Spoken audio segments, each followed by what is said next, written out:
This is the new Porsche Taycan. This is Porsche's first all-electric car. Now, I've been reading about this car and I learned two things. Number one, electric cars are still very confusing. Number two, this car is very underrated. Just looking at the interior, it's pretty much standard Panamera. I guess it's deliberately designed like that so that you feel comfortable and it looks familiar to you.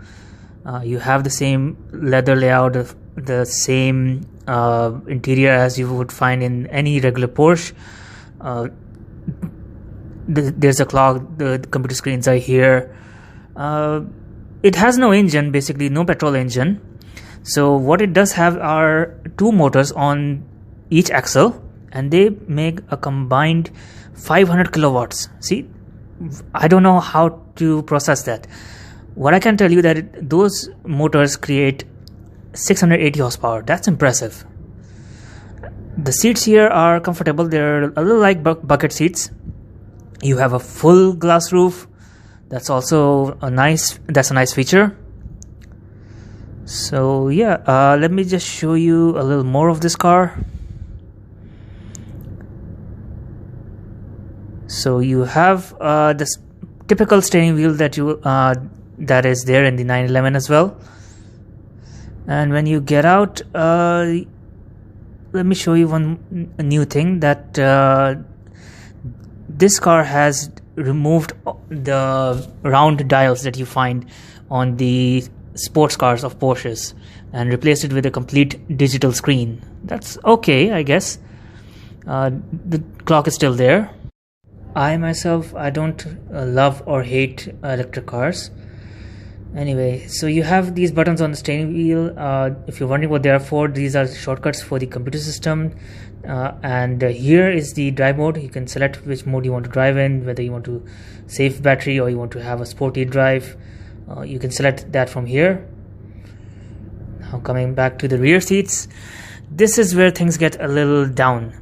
You see, because of the low roofline and the short wheelbase, legroom and headspace are a bit of a compromise. So if you have tall passengers, yeah, may not be the best car for you.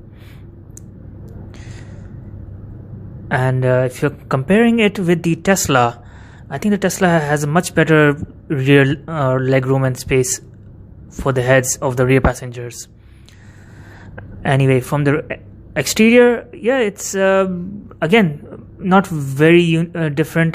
Porsche never really does outrageous design, so I didn't expect anything. The battery pack is there in the floor. You won't be able to see it, but you can see that small grille. That's for the, to keep it ventilated.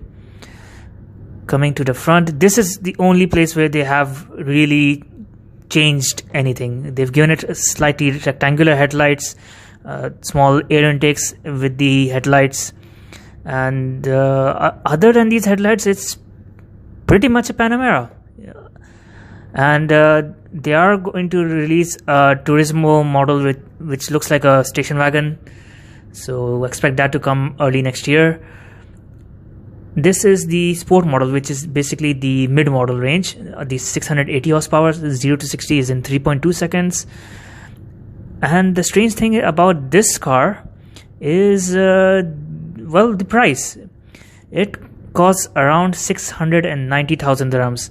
How much is that? Okay, you can buy a Tesla Model S and a Model X for that price.